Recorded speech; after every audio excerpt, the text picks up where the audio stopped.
Next question. Nama aku Michael, aku kuliah. Nah, selama ini kan aku kan kalau udah terjun di kripto itu kan udah lihat-lihat narasi, lihat-lihat peluang gitu ya buat ngelihat potensi koin yang bakal naik gitu.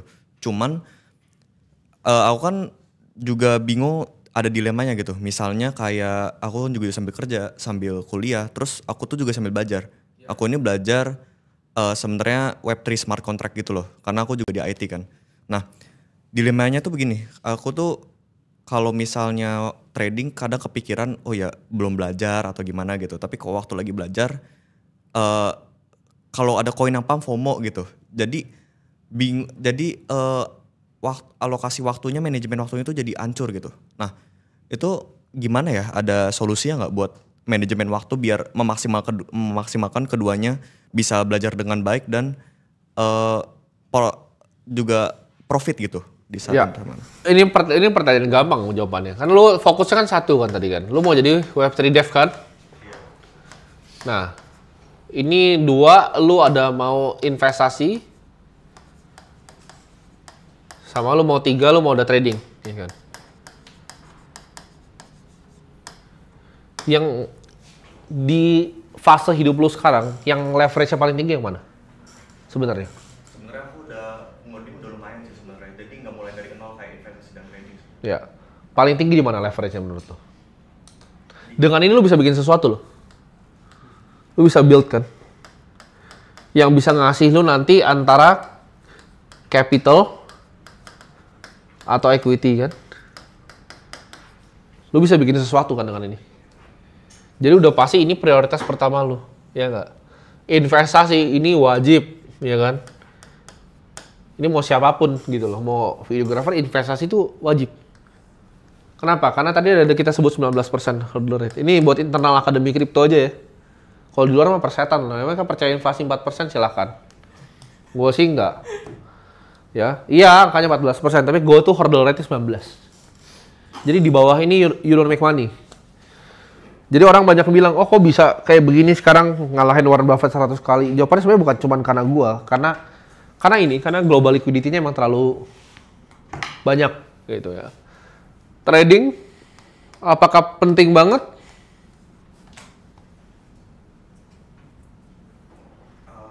Nah jadi ini lo harus bisa bijak nih untuk bisa bedain gitu loh. Perlu kebijaksanaan untuk bisa tahu prioritas itu yang mana gitu. Tapi ini kesannya sederhana ya. Tapi skill ini akan lu pakai nanti ketika lu kerja. Ketika lu lagi bikin yang ini, nanti skill ini lu pakai lagi nih, kebijaksanaan ini. Karena ini penting. Ya, buat teman-teman yang lain juga ini penting banget untuk tahu mana yang bagus untuk dikerjain, mana yang enggak. Kalau dia kan case-nya beda ya. Dia udah bisa punya basic coding. Jadi ini lu harus taruh mungkin fokusnya di sini. Ini lu fokus nih misalnya. Nah, tapi apakah ini salah juga? Jawabannya enggak gitu. Kenapa? Lu kan mau bikin Web3 development. Ada bagusnya nggak? Lu tau project-project yang kayak lu cuan 100% tadi di Aster? Yes, itu dia. Saran gua apa? Ini lu 90%. Lu investasi aja, lu simple, lu BTC. Ya lu kalau pecundang sedikit beli QQQ. Tapi jangan ya. Pecundang ini. Kalau lu mau sama kayak inflasi ya S&P. Kalau lu mau underperform kayak gue ya bisa BCA. Ya kan. Ini kalau mau underperform. Tapi ya bagusnya nih gini gitu kan. Gue harus bilang lagi nih biar ntar nggak dibilang, oh dia dari Bitcoin ke BCA. Enggak, itu cuman kecil teman-teman ya. Ini trading itu tanda tanya, tapi jawabannya adalah perlu kalau untuk lu. Kenapa? Karena dengan itu lu bisa lihat kan DEX itu cara kerjanya gimana. Iya kan? Ada hubungannya sama lu punya. Ini boleh, ini 10%. Lu bermainlah di sini. Kenapa? Karena lu sambil belajar, lu pelajarin juga. Karena ini nggak jelek juga untuk seorang Web3 dev. Lu jadi belajar apa yang publik kira-kira suka kan. Marketnya ada apa sih yang lagi hot di marketplace? Apa yang lu kira-kira bisa bikin ke depannya? Jadi ini menurut gua semuanya intertwined. Ini agak beda sendiri ya. Ini kan kewajiban kehidupan namanya. Coba mau jadi orang miskin gitu kan. Tapi ya trading kalau untuk lu penting. Lo harus bisa lihat projectnya apa aja. Oh, DEX itu cara kerjanya gimana ya? Wallet Web3 yang oke. Apa? Terus kalau udah kepikiran nih, ini fiturnya sampah nih yang ini kayak ini. Ya lu bikin punya lu sendiri gitu loh. Lu launch sendiri. Kan biasanya ide build itu datang dari problem yang lu punya di tempatnya. Ketika lu lagi make ini, oh ini ada sampah nih, bagian apanya. Atau lu lagi nge-swap gitu kan. Lu ngerasa kurang oke. Lu build gitu. Jadi nomor satu fokus di sini ya. Lu bagi waktunya gimana? Ya udah lu prioritasin kan sambil belajar nih. Ini autopilot lah. Ini lu tinggal beli udah beli Bitcoin. Lu trading juga ini lu bagian ininya ini kan masuk ke nomor satu sebenarnya ya. Ngelihatnya. Terus kalau tradingnya apa ya kan tinggal nyontek di Aceh. Ya kan? Gue sumpah ya, gue nyari apa kalau sekarang udah agak males gue gitu kan. Gue udah ada si kakak juga. Saya gue tanya, gue aja nggak bisa buka chart di TradingView tuh Sui Solana gitu kan. Karena otak gue kemarin, gue pikir oh Solana ini kayaknya banyak yang buang nih barangnya. Gue mau lihat chartnya Sui Sol, gue tinggal gue WhatsApp dia. Bro, chart Sui Sol bagus. Oh bagus bro. Oke masuk. Sederhana hidup gue ya kan. Hidup gue sederhana gitu. Apakah gue untung di yang Aster gitu kan, Hyperliquid, dikit banget gue Hyperliquid, jadi untung juga ya seadanya lah gitu. Aster nggak untung gue, SPL nggak untung, FOMO nggak, ya wis. BNB bersyukur lah gitu. BNB gue bersyukur lah. Walaupun gue buangnya banyak di 700, tetap bersyukur gue. Bitcoin kalau naik 10%, udah kaya raya gue, ya kan, dapat gedung satu, susah. Jadi cukup begitu loh, sederhana. Terus, nah kalau gue nih, sama gue, apa sih yang gue kerjain gitu kan? Sebenarnya agak mirip sama lu juga gitu loh. Investasinya udah wajib ya, gue ngapain lagi gitu investasi? Bitcoin gitu kan. Ada sedikit bagus nih, ya udah BNB gue switch lah ke Sui gitu. Kalau Sui dari 3,2 naik ke 7, alhamdulillah gitu. Kalau dia tetap 3,2, happy aja. Gitu. Kalau dia ke 1 ya menangis sedikit. Bitcoin kalau dia gue bener secara directional dia akan terus naik gitu. Dan gue rasa ya CAGR Porto gue ngincar 35% sekarang tahun ke tahun. Ya bisa lah kalian Buffett lah. Ya. Nanti ke depannya ketika kripto udah surut ya, mungkin 2035 masa surut tuh berat. Kadang kan itu kayak balon ya, teman-teman ya. Kripto tuh balon. Nah, balonnya sekarang tuh baru 3,91 T ya, kalau gue nggak salah tadi pagi ya. Kalau 100 T itu balonnya gini, nah, kan, ini 100 T nih. USD ya, kripto. Ini 2035 menurut gua. Jadi ketika di 2035, Bitcoin ini akan nyentuh, Bitcoin dan kripto akan nyentuh 100 T. Ya mungkin 50% tetap Bitcoin. ETH, kalau dengan cara governance kayak gini mungkin mati.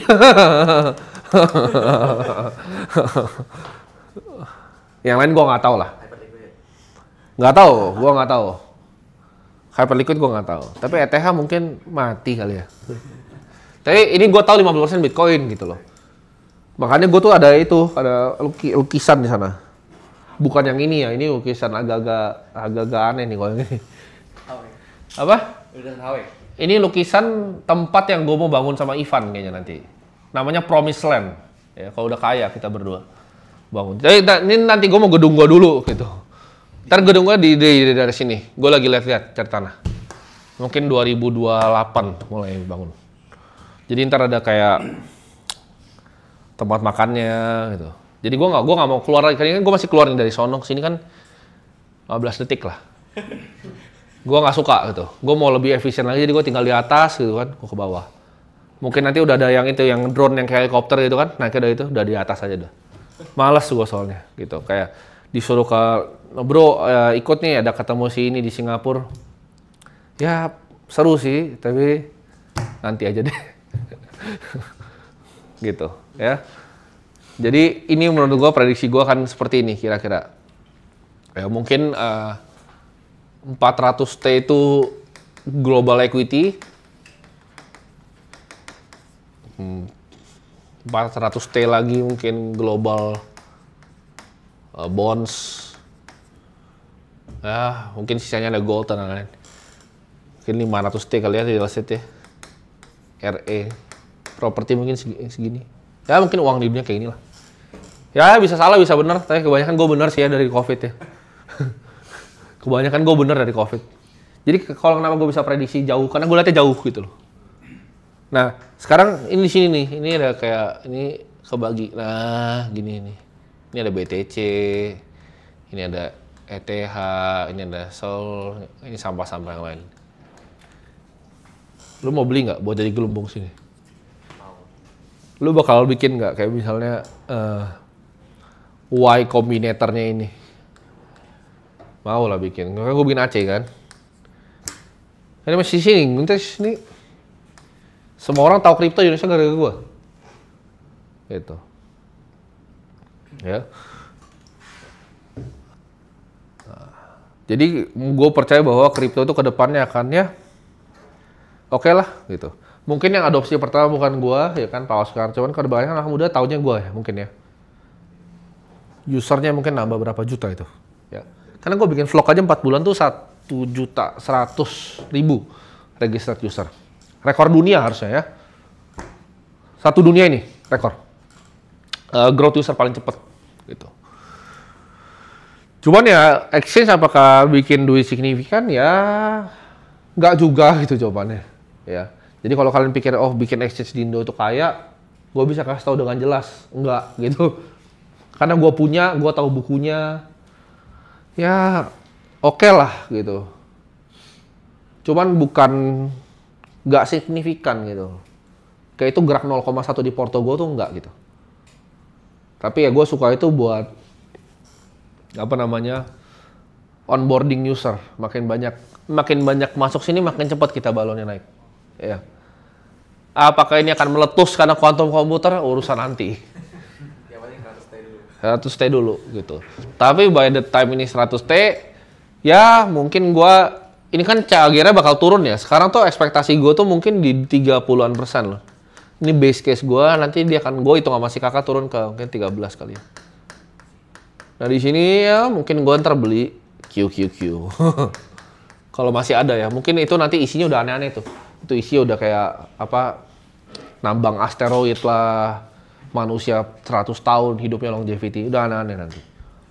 Jadi kita tuh hidup di era yang seru. Ini bakal advance Metcalfe's Law.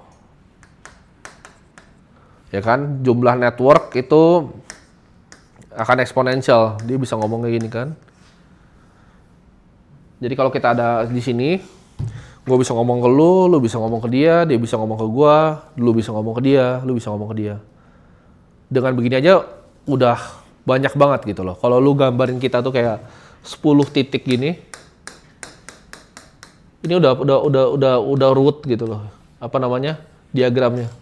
Ini namanya Metcalfe's Law. Jadi makin banyak usernya, makin besar networknya.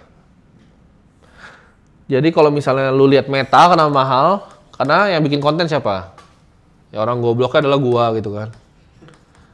Yang like lu, yang nonton lu, ya.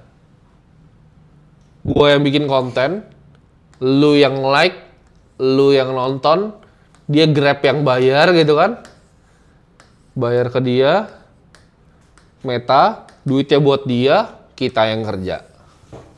Itu Metcalfe's Law namanya.